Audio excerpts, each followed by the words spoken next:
taqvosi Allohga zo'r bo'lgan sahoba ikromlar o'tgan ekanlar.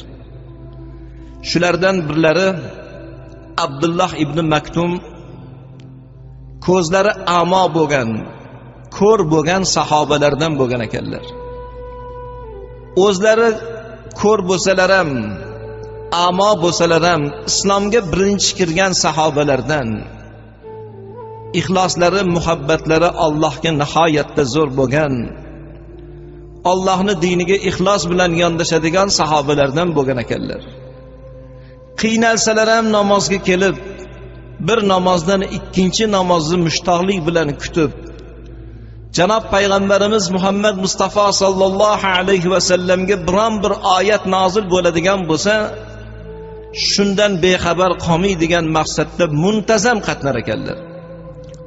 Shunda sahoba ikromlar Abdullah ibn Maktum, siz ko'r odamsiz, amo odamsiz, nogironsiz, qiynalib qoldingiz, xonadoningizda ham ibodat qilsangiz joiz bo'ladi-ku degan savollariga, yo'q, meni qalbimdagi ixlosimni so'ndirmang, men Alloh uchun ixlos qildim, meni ixlosim Allohga deb o'zlari yurib kelar ekanlar.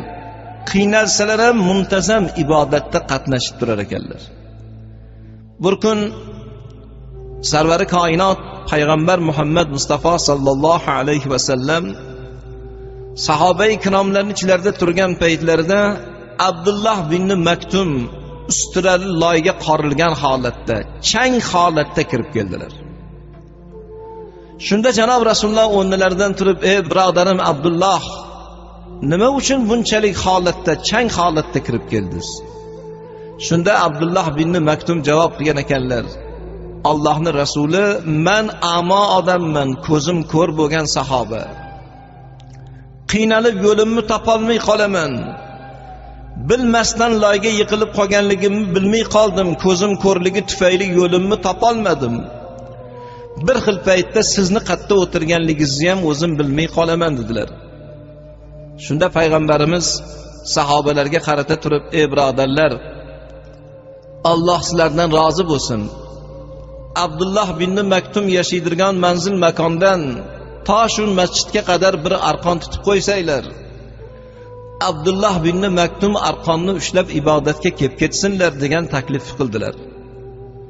Savob umidida yurgan sahobalar payg'ambarimizning takliflarini o'sha kuniyoq e'tiborga olib, chiroyli suratda arqon tutib berdilar. Abdullah ibn Maktum arqonni ushlab ibodatga, namozga ixlos bilan muntazam qatnab turdilar. O'sha kunlarni hayotlaridagi eng baxtli voqealardan deb o'zlari e'tirof qilgan ekanlar.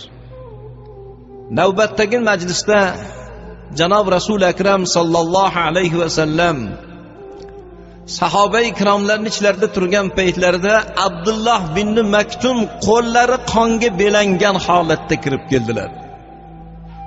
Qo'llaridan qon tomib turibdi. O'rnlaridan turib: "Ey birodarim Abdullah, nimaga qo'lingiz qon oqyapti? Nimaga bu ahvolga tushdingiz?" Shunda qo'llari qonga belangan sahoba Abdullah ibn Maktum javob bergan ekanlar: "Birodarim Muhammad, men namozga qatnab turardim, arqonni ushlab kelib ketardim. Buni ko'rgan g'ayur niyatdagi mushrik kofirlar, ko'zi ko'r odamga bunaqangi taqvoni nima keragi bor deb arqonni ayrim joylarga o'tkir ustara bog'lab ketishibdi. Bilmasdan ushlab qo'ydim, qo'limni kesib olganligini o'zim bilmay qoldim" dedilar. Qarasalar 4 ta barmoq uzilib ketgan, qonab turgan qo'llarini janob Rasululloh muborak ko'zlariga surib yig'lagan ekanlar.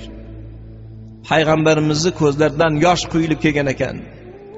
Sizdek ixlosi zo'r bo'lgan, taqvosi Allohga muhabbati zo'r bo'lgan, shunda sahobani ustidan kulib shu kuyga solganlarning hisobini Alloh qilsin. Men Allohga topshirdim dedilar. Shunda Jibril alayhisalom paydo bo'lgan ekanlar. "Ey birodarim Muhammad, quloq tuting. Abdullah ibn Maktum onani qornida homila bo'lgan paytlarida ko'r bo'lib tug'ilishni Alloh taqdir qildi. ko'r bo'lib tug'ildi, ko'r bo'lib yashaydi, ko'r bo'lib o'ladi, ko'r bo'lib qabrga kiradi, munkar nakir farishtaga ham ko'r bo'lib hisob beradi, hattoki qiyomatda ham ko'r bo'lib tiriladi. Ammo Allohning jamolini birinchi shu sahoba ko'radi. Agar xohlasangiz Abdullah bin Maktumni ko'zlarini ochaman, lekin Allohning jamolini hamma qatori ko'radi, birinchi ko'rmaydi dedilar. Bu gapni payg'ambarimiz Muhammad Mustafa sallallohu alayhi va sallam Abdullah bin Maktumga yetkazdilar. Abdullah bin Maktum, biz duo qilamiz, duoyimiz ijobat bo'ladi, sizni ko'zingiz ochiladi, ammo Allohning jamolini birinchi ko'rmasdan hamma qatori ko'rasiz dedilar. Shunda Abdullah bin Maktum javob bergan ekanlar: Allohning rasuli, meni ko'zim ojiz ekanu, lekin butun vujudimni Allohga bag'ishladim.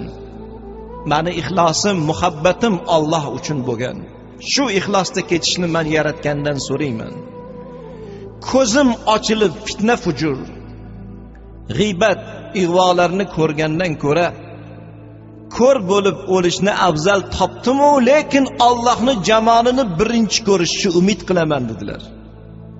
Haqiqatdan ham Abdullah bin Maktum Allohning jamolini ko'rishga loyiq bo'lgan amallarni qilib o'tgan ekanlar. Vatan himoyasi, musulmonlarning manfaati uchun mushriklar qattiq bir jang boshlab kelgan paytlarda Rasulullohning qatorlarida turib jangga qatnashar ekanlar. Shunda payg'ambarimiz Muhammad Mustafa sallallohu alayhi va sallam: "Ey Abdullah bin Maktum, siz jangga chiqmang, ko'zingiz ojiz bo'lsa, a'mo bo'lsangiz, sizga ijozat bormang" deganlarda ham yo'q. Vatan boshiga musibat tushganda, musulmonlar tahqirlangan paytda men chetda turmayman, qalbimdagi ixlosimni so'ndirmang. Meni ixlosim Alloh uchun. Qo'limdan hech narsa kelmasa ham kamon otadiganlarning o'qini uzatib turay, orqasida turib xizmatini qilay. Ovqat bo'lib qozonida qaynamasam ham uchqun bo'lib o'chog'ida yonish xohlayman. Allohning rasuli, qalbimdagi ixlosimni kuydirmang dedilar. Jangga qatnashar ekanlar. Janob payg'ambarimizning vafotlaridan keyin Abu Bakr Siddiqning xizmatlarida bo'ldilar. Og'ir janglarda yana qatnashdilar.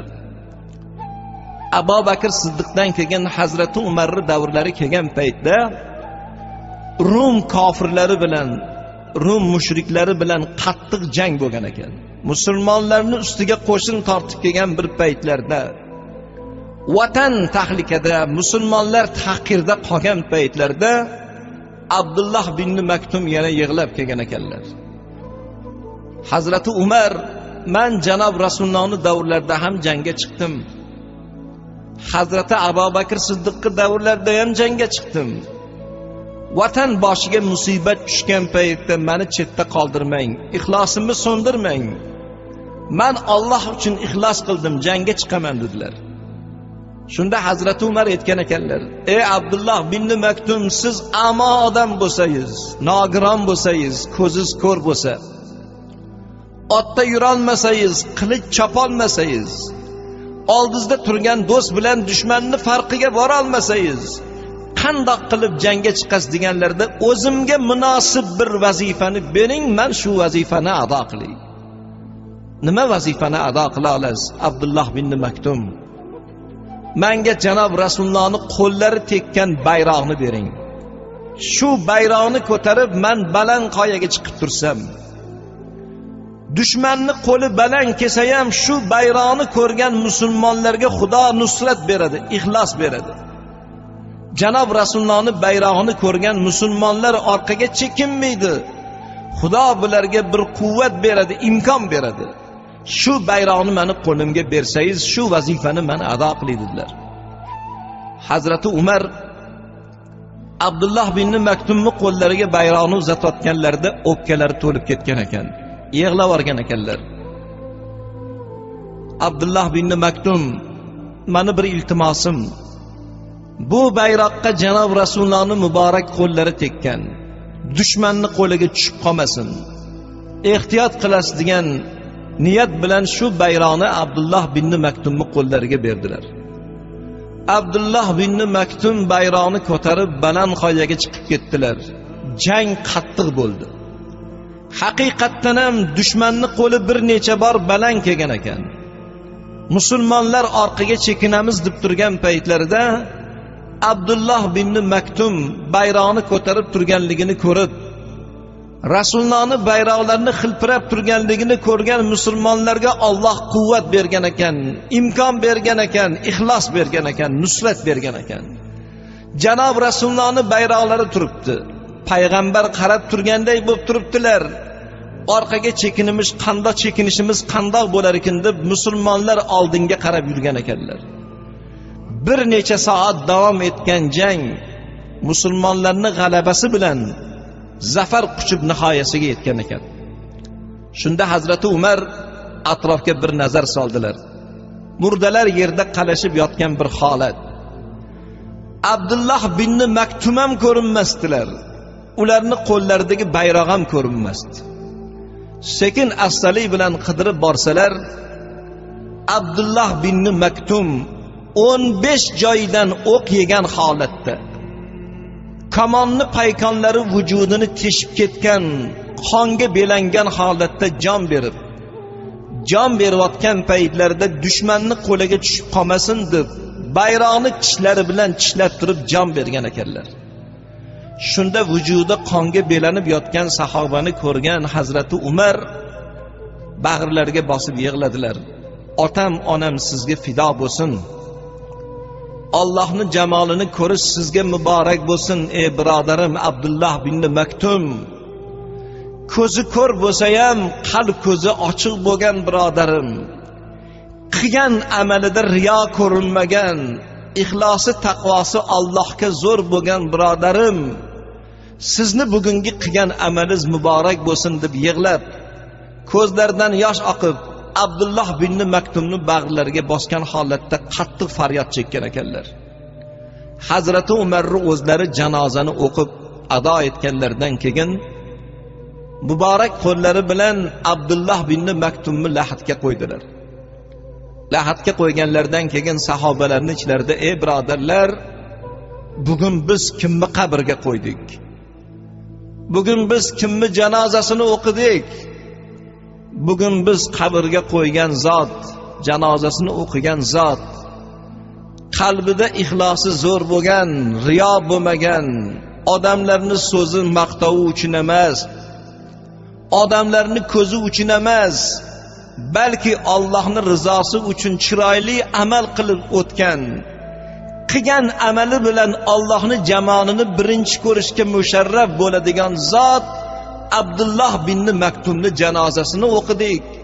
Shunda zotni janozasini o'qishlik sizlarga ham muborak bo'lsin degan.